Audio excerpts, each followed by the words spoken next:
Muy buenas tardes, hermanos. Espero que el Señor les esté bendiciendo. Bienvenidos a esta clase de homilética, cómo preparar bosquejos. Estamos viendo la predicación expositiva y hemos estado poniendo ejemplos de cómo elaborar este tipo de predicaciones. Yo sé, es un proceso más largo del que algunos quizás que ya han preparado bosquejos están acostumbrados. Generalmente pues simplemente vaciamos versículos y ponemos versículos y ni nos fijamos si el versículo que estamos viendo es realmente el correcto, si estamos haciendo justicia a lo que es toda la esencia del texto.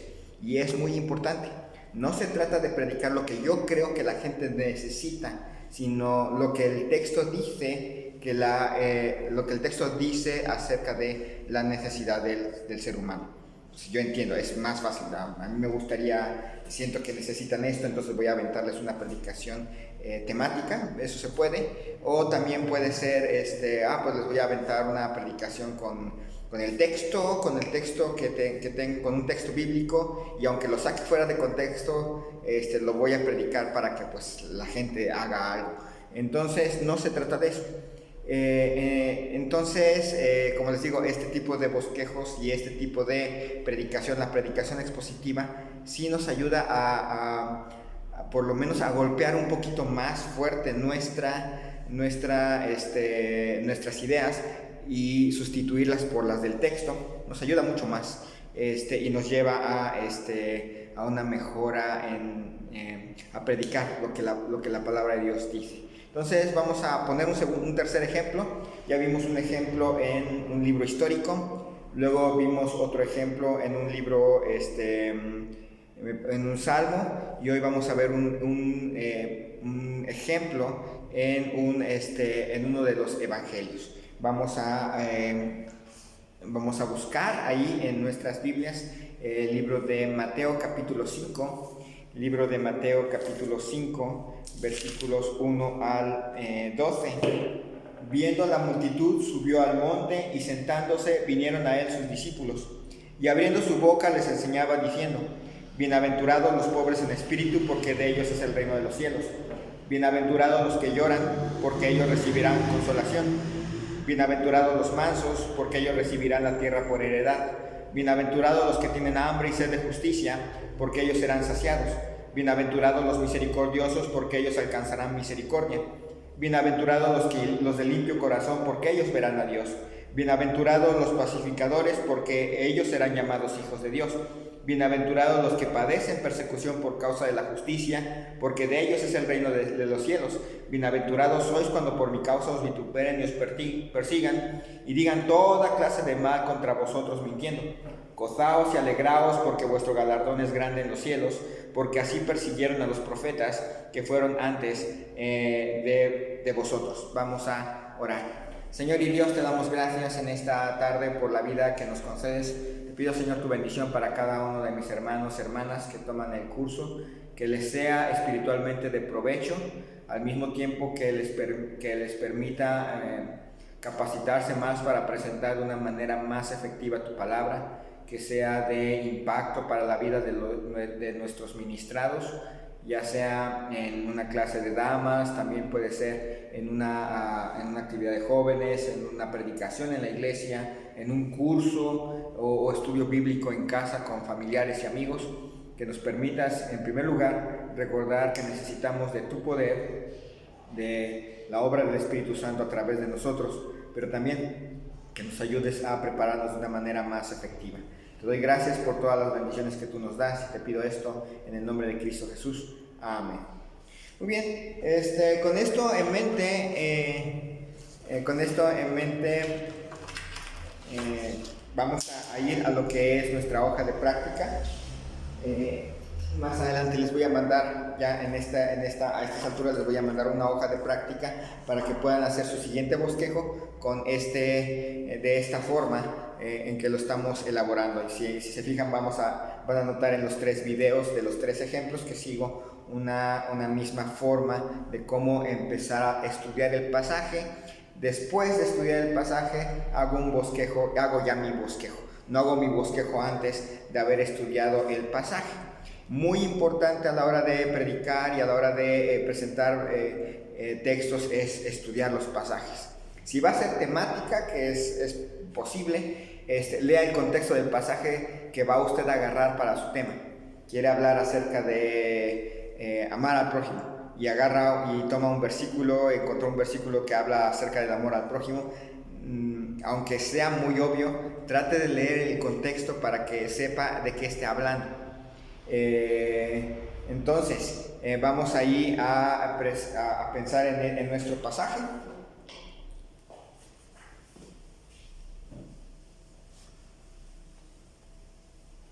Mateo capítulo 5, y vamos a comenzar pensando en la estructura del pasaje. Primero vamos a identificar en cuanto a la estructura, vamos a identificar las secciones en que se divide.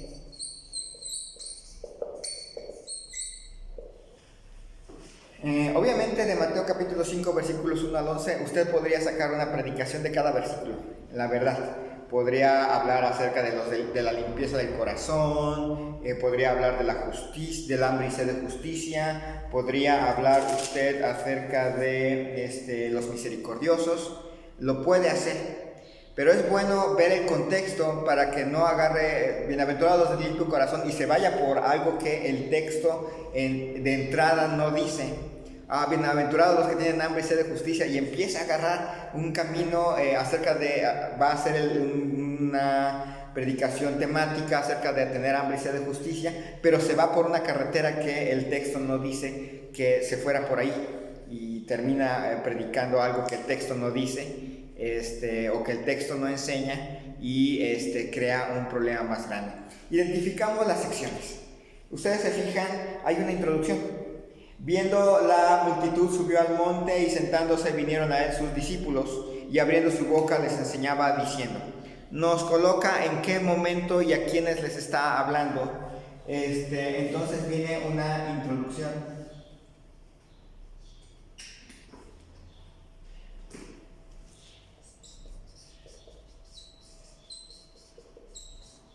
Versículos 1 al 2. Y luego viene una sección muy interesante. Si ustedes se fijan, dice: bienaventurados los pobres en espíritu, porque de ellos es el reino de los cielos. Bienaventurados los que lloran, porque ellos recibirán consolación. Bienaventurados los mansos, porque ellos recibirán la tierra por heredad. Bienaventurados los misericordiosos, porque ellos alcanzarán misericordia. Si ustedes se fijan, los pobres en espíritu, los que lloran y los mansos son cosas o actitudes más que acciones hacia personas.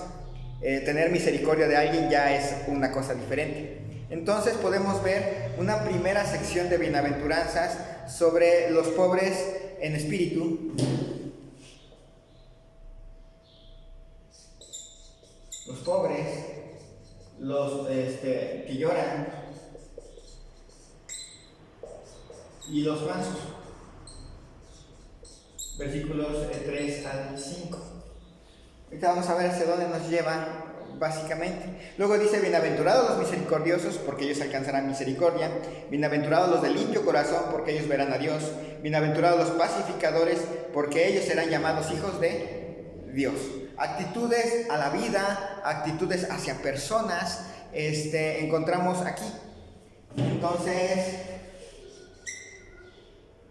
los que tienen hambre y sed de justicia, los que tienen hambre y sed de justicia, los de limpio corazón,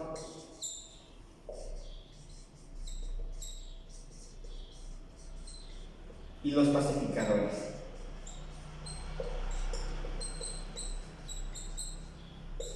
Versículos 6 al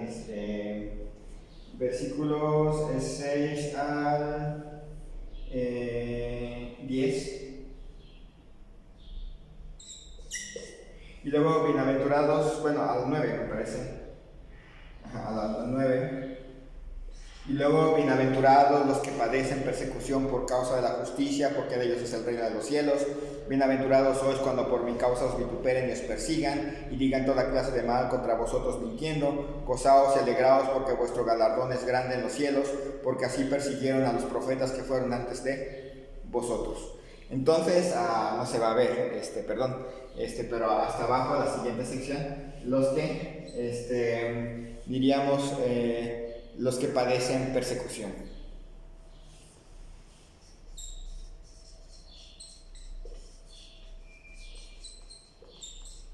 Versículos 10 al 12. También pudiéramos colocar los pacificadores y los que padecen persecución juntos, y sería versículos 9 al 11, y la otra sección iría del versículo 6 al 8.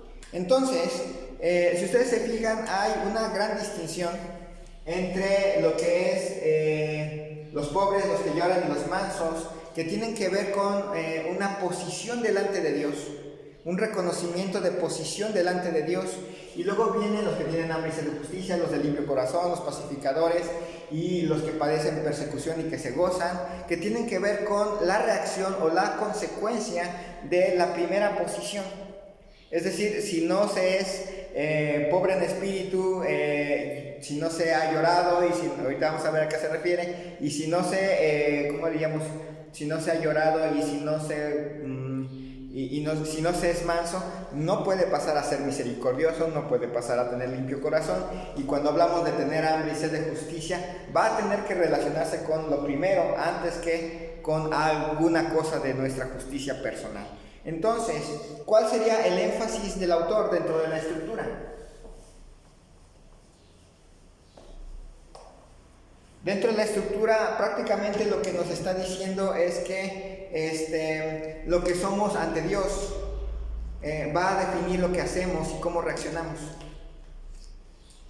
Lo que somos ante Dios va a definir. Entonces hemos visto las secciones y también hemos visto, ahora vemos el énfasis del autor.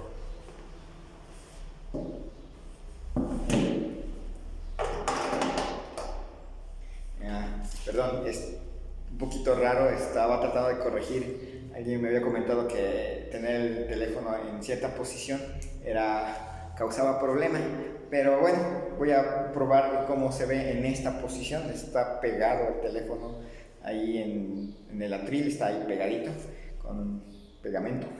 Entonces espero que no se caiga y nos corta un poquito más del espacio del pizarrón, pero creo que vamos a ver cómo funciona. Ahí me avisan si funcionó mejor así o como estábamos antes. Pero bueno, ya vimos las secciones, ahora vemos el énfasis del autor. ¿Qué quería lograr Mateo? Que recordar que estábamos hablando de un evangelio dedicado o mencionado a los judíos. ¿Qué quería lograr? Bueno, vemos que lo que somos ante Dios va a definir lo que hacemos y cómo reaccionamos.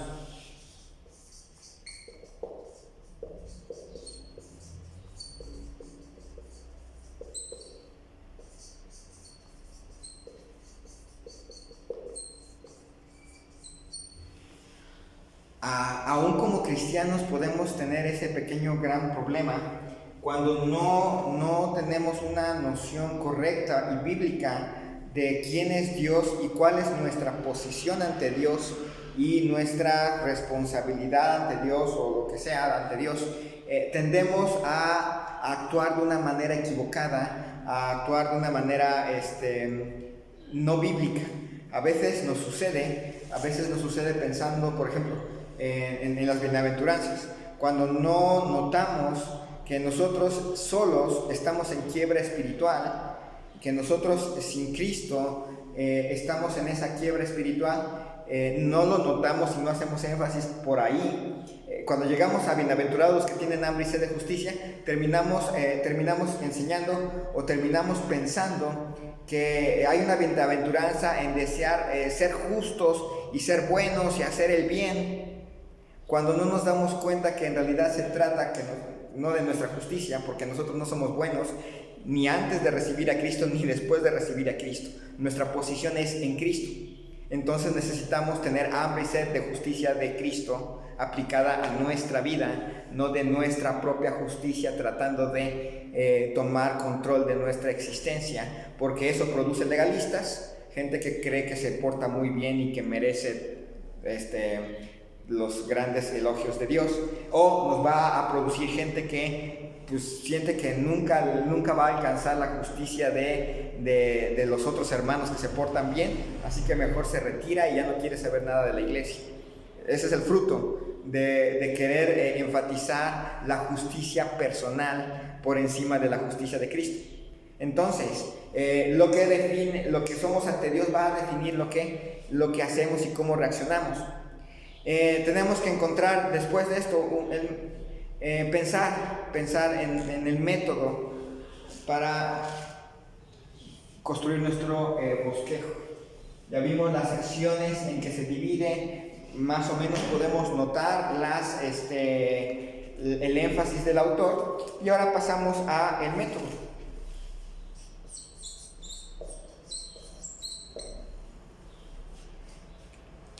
Primero, identifiquemos en qué libro está. Está en un evangelio, ya de entrada. Entonces, no hay lenguaje poético. Bueno, hay algunos, como en Lucas, hay algunos poemas, cosas de los salmos, pero no está en un libro poético ni en un libro de sabiduría, está en un evangelio. En cierta manera no está en un libro profético pleno, está en otro tipo hay profecía dentro de los evangelios, pero no es un libro de profecías completamente. Entonces, ¿en qué libro está? Está en un evangelio. ¿Qué tipo de estilo es? ¿Poema? ¿Prosa? ¿Qué es? Pues vamos a notar que es un discurso. Este pasaje que vemos en Mateo 5 es un discurso.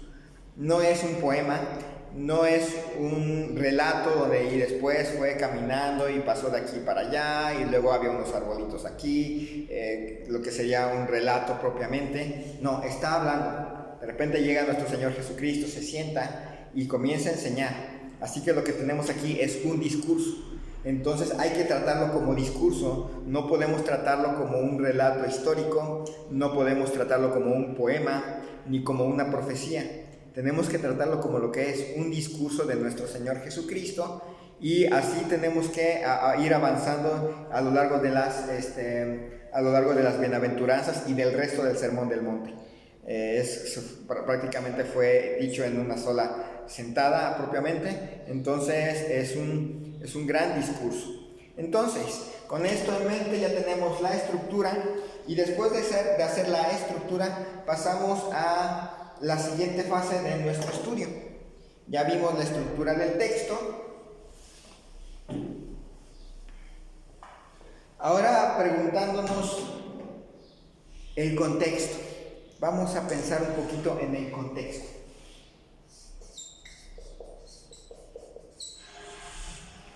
Más adelante vamos a ver los tipos de contexto, pero vamos a pensar en el contexto literario.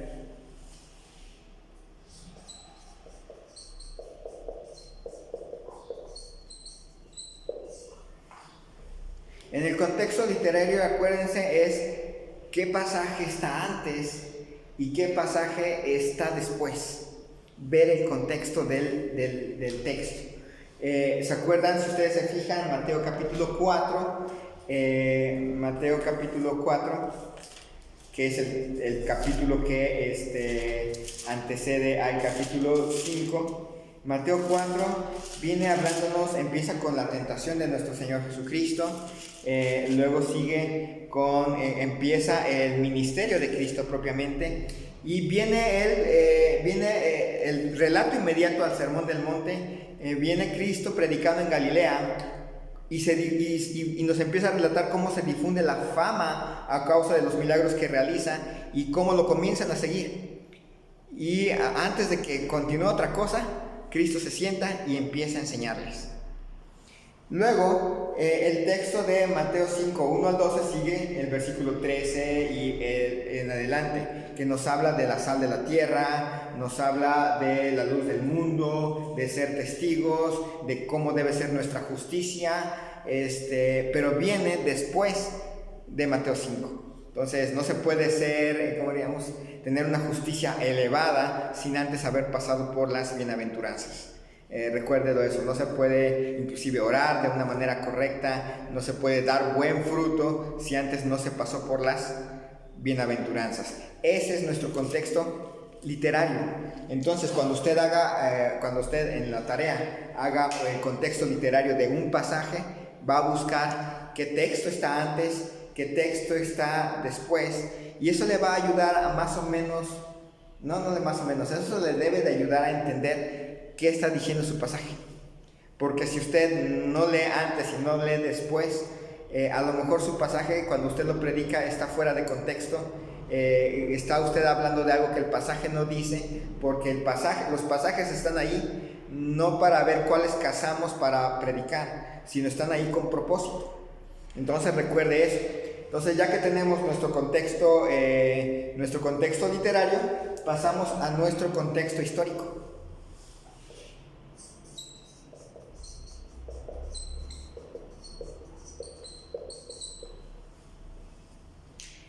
Las circunstancias y la cultura de la audiencia a la cual se está mencionando. En primer lugar, recuerden, si ustedes se fijan, el mismo pasaje lo dice, lo vienen siguiendo personas de Galilea. ¿De qué nacionalidad son? Son judíos que lo vienen siguiendo. Entonces, se sienta con ellos para hablarles de lo que tienen que ser antes de querer ser ciudadanos del reino de los cielos. Entonces, porque empieza a enseñarles acerca del reino de los cielos. Bienaventurados los pobres en espíritu, porque de ellos es el reino de los cielos. Entonces, en primer lugar se dirige a una multitud de judíos que le siguen, pero hay que recordar, está hablando a esa multitud, pero ahora piense en Mateo.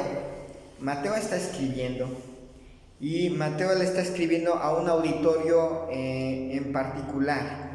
Yo sé, nos puede aplicar a nosotros porque es la palabra de Dios y toda la escritura es inspirada por Dios y es útil, pero hay que recordar y tener en mente que hay una audiencia primaria. Es decir, que hay un grupo de personas a los cuales estaba destinado este evangelio para que lo oyeran, lo leyeran cuando tuvieran la oportunidad de tener copias, y pudieran llegar a conclusiones. Eso nos ayuda a evitar errores dentro del texto, no nada más en las bienaventuranzas. Si uno piensa por ejemplo, en la parábola de las 10 vírgenes, hasta por allá lejos, ahí en el capítulo 24, por ahí, entendiendo que es una comunidad de mentalidad judía, cristiana pero judía, pues nos ayuda a no terminar diciendo, es que tenemos que estar preparados porque Cristo puede venir en cualquier momento, y si viene y no estamos preparados, nos quedamos fuera.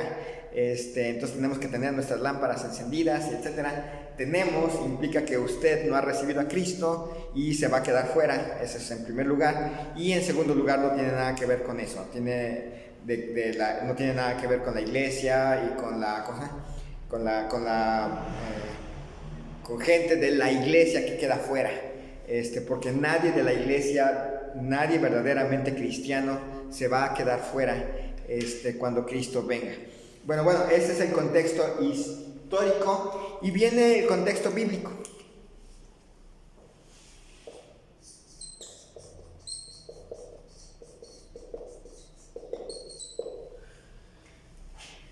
Conexiones con otros pasajes.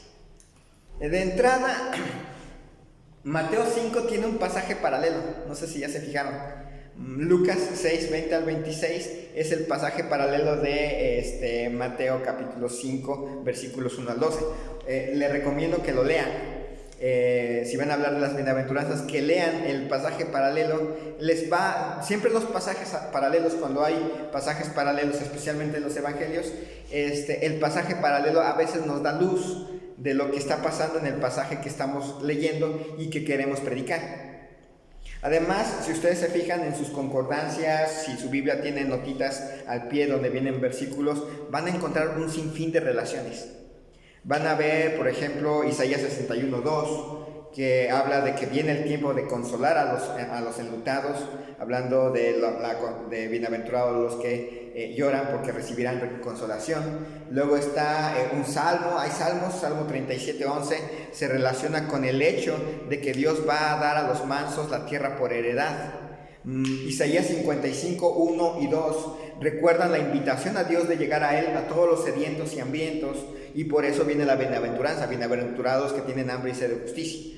Salmo 24:4, voy rápido, pero en las notas van a encontrar las citas completas.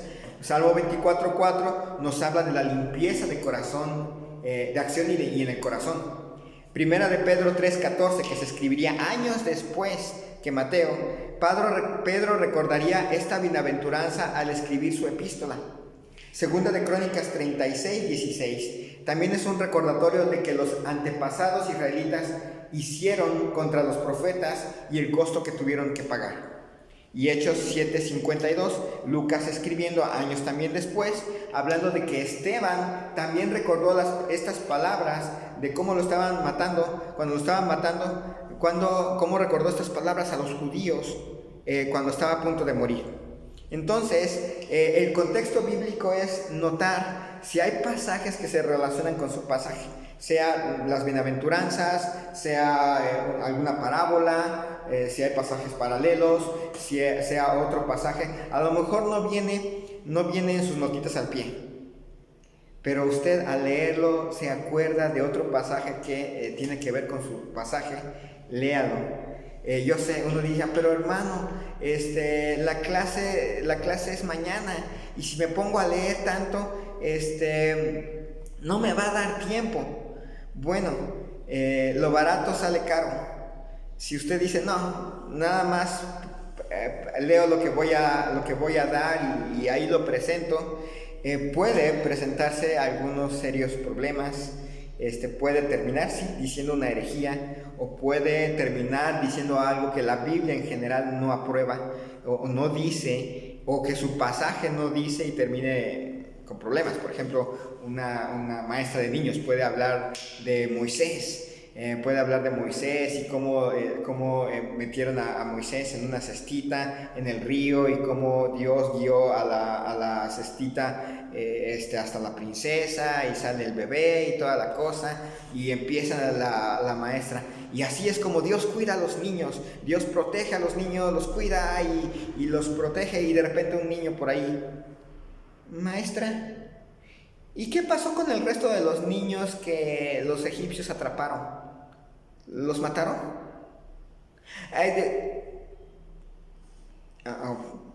Bueno, cállate, si no, súbete con tus papás porque estás interrumpiendo mi clase.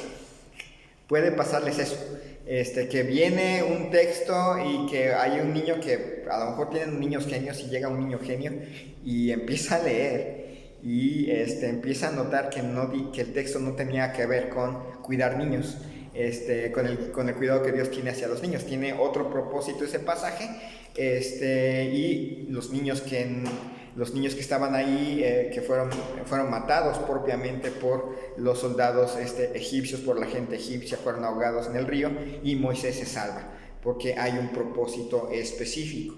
Entonces tenemos contexto literario, contexto histórico, contexto bíblico, y pensamos a la luz de todo esto a escribir la idea principal del autor a su audiencia.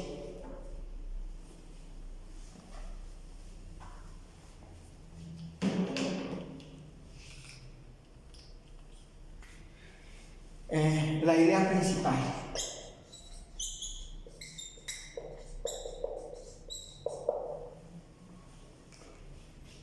Para poder actuar como cristiano,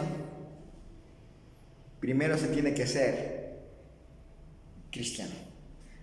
Primero se tiene que tener una posición delante de Dios propiamente.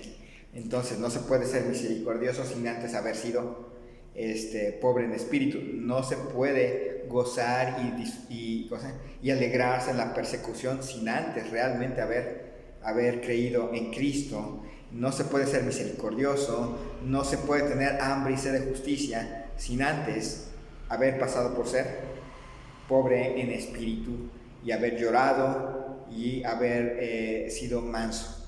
Entonces, para actuar como cristiano, primero se tiene que ser cristiano.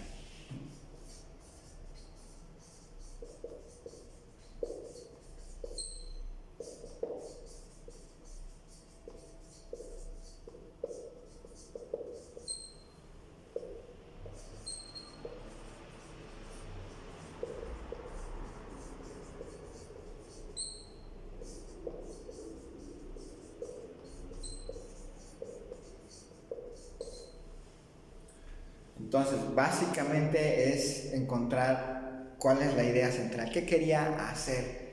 ¿Qué quería realmente hacer el evangelista cuando nos toca este tema? Entonces, ahí podemos notar, ahí podemos notar la idea del autor, de tal manera que cuando ya lo empezamos a leer nuestro pasaje, sea las bienaventuranzas o el pasaje que usted quiera, se va a evitar llegar al pasaje y decir, ¿qué puedo predicar de esto? Y empieza a leer y empieza a notar más bien qué quiere el pasaje que yo predique, no que quiero yo que el pasaje sea qué quiero yo predicar de esto, sino esto que quiere que sea predicado. Entonces eso nos ayuda, nos anima, nos da la seguridad de que llegamos al púlpito no con nuestra idea, sino con la idea del autor.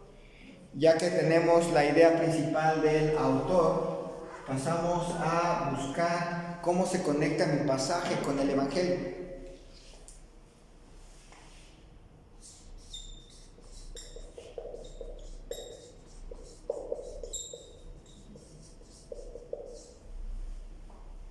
De hecho, alguna vez Mahatma Gandhi leyó el Sermón del Monte. Especialmente si te pegan en una mejilla, ponle también la otra. Y fue parte de su política, de su manera de actuar, pero no era cristiano. Él no recibió a Cristo, él no creyó en Cristo, intentó entrar a una iglesia y lo votaron por ser hindú. Pero una de las cosas que más triste podemos notar es que leyó el Sermón del Monte, pero no le encontró conexión con el Evangelio. Y lo entendemos, pues es hindú. Pero nosotros que tenemos el Evangelio, si no conectamos nuestros pasajes, aunque no todos tienen una conexión directa, pero algunos sí, muchos sí, casi todos sí, si no nos conectamos con el Evangelio, estamos predicando reglas y normas morales. Si no conectamos este pasaje de las bienaventuranzas con el Evangelio, vamos a terminar predicando acerca de trate de ser bueno, trate de ser justo, trate de tener un limpio corazón, no sea malo con las personas, y eso lo puede predicar un judío, un católico, un mormón, cualquiera. Y las personas cuando escuchen, hay que tratar de ser bueno, pues nadie va a decir, nadie que llega de esa forma va a decir, sí, está bien. Pero cuando conectamos estos pasajes al Evangelio y nos damos cuenta que no puede usted ser bueno sin Cristo, no puede ser justo, no puede ser misericordioso, no puede ser pacificador, realmente no puede gozarse cuando por causa de Cristo los vituperen y los persigan sin Cristo. Entonces tenemos que buscar una conexión específica con el Evangelio. Y a mí lo que se me ha venido a la mente es que en primer lugar estas bienaventuranzas nos recuerdan que no tenemos nada que ofrecer nosotros. Por eso estamos en bancarrota espiritual y necesitamos pedir perdón, arrepentirnos y llorar por nuestro pecado, llevar a un corazón contrito y dejar que Dios aplique la justicia, dejar que Dios aplique la justicia de Cristo en nuestras vidas, rendirnos mansamente. Entonces, propiamente esa idea de reconocer quiénes somos delante de Dios, reconocer que necesitamos pedir perdón porque hemos ofendido a Dios y rendirnos a Dios y rendirnos a nuestro Señor Jesucristo. Y entonces y solo entonces podemos ser misericordiosos. La limpieza de corazón va a ser importante, llevar el Evangelio a otras personas va a ser nuestra meta, y salir victoriosos en nuestras actitudes de la persecución y el sufrimiento van a ser consecuencia. Entonces, ¿qué conexión se tiene con el Evangelio? No se puede ser nada de esto sin antes haber reconocido nuestra posición en Cristo, nuestra necesidad de Cristo y de su justicia. A la luz de la conexión que hicimos, tendríamos que presentar el argumento. Ahora sí viene lo que nos gusta hacer sin todo lo anterior, las aplicaciones.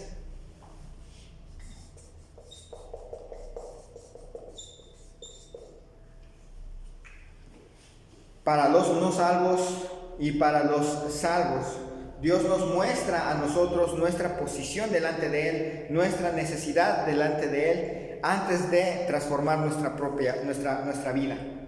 Así que si usted es creyente, recuerde que no somos nosotros ni nuestro esfuerzo, sino siempre ha sido Dios y su gracia la que ha transformado nuestra vida para estas características de las bienaventuranzas. Y si usted no es creyente o a su audiencia no creyente, necesitan hacerles reconocer que no tienen nada que ofrecer a Dios, que se necesita arrepentir, aceptar la justicia de Dios por medio de Cristo antes de poder vivir el resto de las bienaventuranzas. Entonces, ya que hice mi estructura, mi contexto, mi idea principal, mi conexión con el Evangelio y mis aplicaciones, ahora sí, hago mi bosquejo.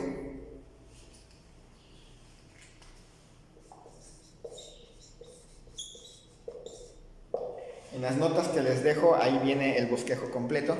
Tengo mi primer punto, introducción. Mi segundo punto, nuestra necesidad de Cristo. Del versículo 3 al 6, por nuestra bancarrota espiritual en el versículo 3, por nuestra necesidad de perdón en el versículo 4, por nuestra necesidad propiamente de tener un Señor en el versículo 5, y por nuestra necesidad de tener justicia, no nuestra, sino la de Cristo, en versículo 6. Entonces, primer punto, una introducción, luego viene nuestra necesidad de Cristo, luego viene nuestra necesidad de una vida transformada. Versículos 7 al 12. Un cambio nuestra vida se transforma en un cambio en nuestra relación con el prójimo y ahora sí podemos ser misericordiosos. Versículo 7. Un cambio en nuestra vida privada. Para nosotros ahora sí ya es importante la limpieza de corazón. Versículo 8. Un cambio de propósito de vida. En versículo 9. Y nos volvemos pacificadores llevando el Evangelio a toda criatura. Y un cambio en nuestro modo de ver la vida. Versículos 10 al 12. Y ahora ya vemos de manera diferente el sufrimiento, de manera diferente la persecución. Y finalmente, pues una conclusión. Entonces, así básicamente se hace un estudio de lo que es una predicación expositiva, y este es un ejemplo en el Evangelio. Primero Dios, la próxima semana, si Dios lo permite, vamos a poner un ejemplo más y con eso terminamos los ejemplos y vamos a tomar una epístola, porque la forma de predicar las epístolas también es diferente en cierta forma o tiene un diferente trato a las otras predicaciones. Entonces voy a mandarles los apuntes, les voy a enviar una hoja para hacer un ejercicio y usted escoja un pasaje de los evangelios donde usted pueda practicar lo que aprendió en esta clase. Y pues nos vemos, vamos a orar. Señor y Dios, te doy gracias en esta noche por la vida que nos concedes. Te pido, Señor, tu bendición para cada uno de mis hermanos, que podamos gozarnos en servirte de una manera más efectiva. Te pido esto en el nombre de Cristo Jesús. Amén. Hasta luego.